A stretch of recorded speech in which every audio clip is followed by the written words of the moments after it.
교육진단 시간입니다. 기말 시험이 끝난 학교도 있고 이제 학생들은 여름 계획을 세우고 있습니다. 특히 올해 수험생들은 여름 방학이 첫 번째 승부처라고 말합니다. 여름 방학의 공부가 그만큼 중요하다는 뜻인데요. 오늘은 여름 방학을 잘 보내기 위한 방법에 대해 얘기해보는 시간 갖도록 하겠습니다. 오늘도 윤일현 교육문화연구소 대표 윤일현 선생님 전화로 모셨습니다. 윤 선생님 안녕하십니까? 예, 안녕하십니까. 먼저 여름 방학 공부가 그렇게 중요한 이유부터 좀 설명을 해주시겠습니까? 예, 우리가 하절기에 들어오면서도 계속 강조를 하고 있는데요.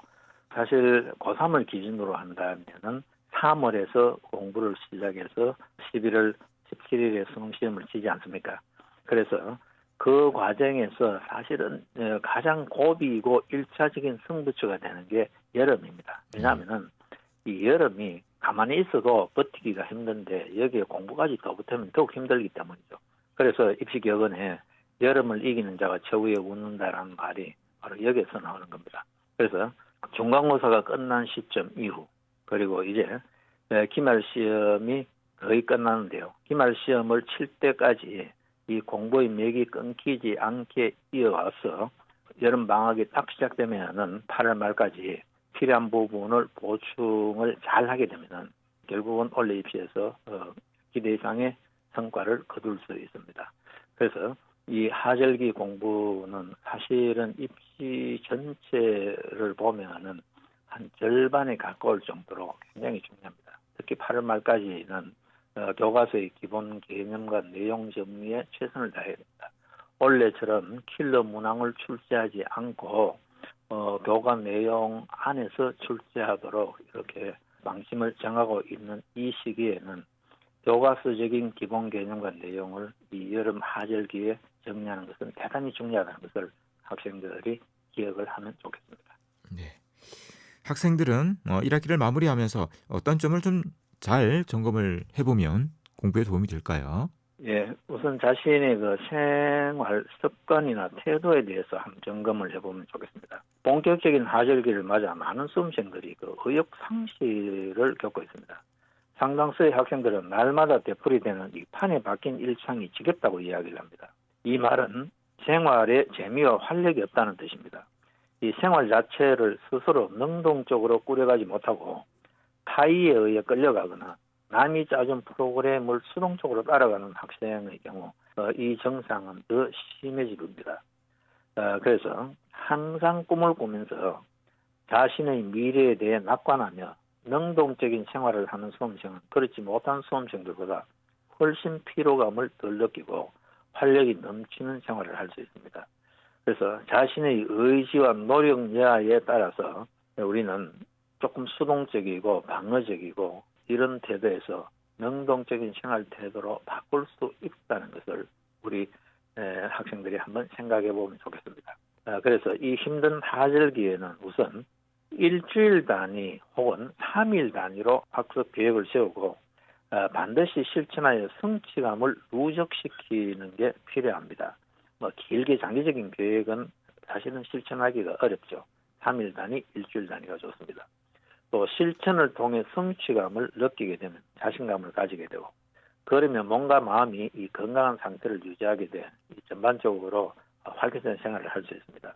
이 수험 생활은 어느 누구도 대신해 줄 수 없기 때문에 모든 것을 스스로 해결하겠다는 이 적극적이고도 능동적인 자세를 가지면 나머지는 훨씬 쉬워진다는 것을 우리 수험생들이 한번 생각해 보면 좋겠습니다. 그리고 그 다음에는 우리 수험생들이 이 하절기의 정리를 위해서는 취약 단원을 한번 살펴보는 게 좋겠습니다. 네. 국어부터 시작해서 탐구 영역까지 전 영역 교과서를 내놓고 지금까지 배운 내용 중에서 이해가 잘 안 되는 단원이나 또 몇 차례 모의고사 등을 통해서 반복해서 틀리는 단원을 먼저 노트에 적어봅니다. 그런 다음 왜 이해가 안 되고 거듭 틀리는가를 한번 살펴볼 필요가 있습니다. 그 과정에서 혼자 공부할 수 있는 단원과 누군가의 도움을 받아야 할 단원을 분리해 봅니다. 혼자 해결할 수 있는 단원은 계획을 세워 혼자 보충을 하고 혼자 해결하기 어려운 단원은 교과 담당 선생님과 상담하여 구체적인 보충 방법에 대한 충고와 조언을 구하는 게 좋습니다.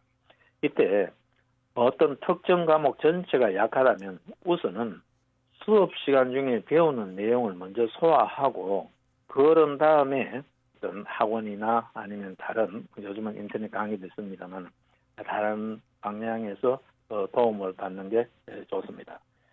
그러나 어떤 단원이 약할 때 그 단원을 완전히 손을 놓고 포기해서는 안 됩니다. 그래서 이 하절기에 기본 개념 정도는 파악하려고 애를 써야 됩니다. 아무래도 원래는 킬러 문항이 나오지 않으면은 네. 기본 개념과 내용을 다루는 그런 문제들이 아마 많이 출제될 걸로 예상되기 때문에 어떤 과목도 포기해서는 안 된다는 것을 이 본격적인 여름방학이 시작되기 전에 한번 명심을 했으면 좋습니다.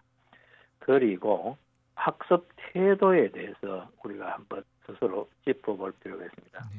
자신이 소화할 수 없을 정도로 과외나 학원 수강을 많이 받는 학생들은 만성 피로와 의욕 상실에 빠질 가능성이 높습니다. 이런 학생들은 공부에 바치는 시간에 비해 성적 향상이 별로 뚜렷하게 드러나지 않아서 의기소침해지는 경우가 많습니다. 어떤 과목이든지 기본 개념과 원리를 이해하는 첫 단계에서는 남의 도움을 받아야 되겠지만 점수와 연결되는 문제풀이 능력이나 이 응용력은 수험생 스스로 배양해야 됩니다. 이게 바로 요즘 인터넷 강의 논란이 많은데요. 인터넷 강의는 동기유발과 개념 이해 정도까지는 도움이 되지만 점수로 연결되지 않는 경우가 많습니다. 들어서는 점수와는 연결이 안 되고 개념이 파악이 되면은 직접 펜을 들고 연필을 들고 본인이 직접 풀어봐야 이 점수와 연결된다는 것을 우리 수험생들이 한번 꼭 살펴볼 필요가 있습니다. 그래서 학원 수강이나 과외를 지나치게 많이 받는 학생은 이런 것들을 대폭 좀 정리를 할 필요가 있습니다. 어느 과목이든지 나름의 체계를 갖고 있기 때문에 일정 시간을 투자하여 단계적으로 접근해야 하겠지만 거듭 강조하지만 듣는 것으로 다 해결되지는 않는다는 것을 우리 수험생들이 한번 생각해 볼 필요가 있습니다. 특히 수험생들을 쭉 살펴보면은 평소 모의고사 성적은 좋은데 실제 수능 시험에서 점수가 좋지 않은 수험생들 상당수가 네. 교과서적인 기본 개념과 원리를 이해하는데 충분한 시간을 투자하지 않는 것으로 나타나고 있습니다. 기초가 약한 상태에서 계속 문제를 풀어봐도 실제로 설명을 들으면 아는 것 같지만 본인이 풀면 답을 구하기가 어렵습니다.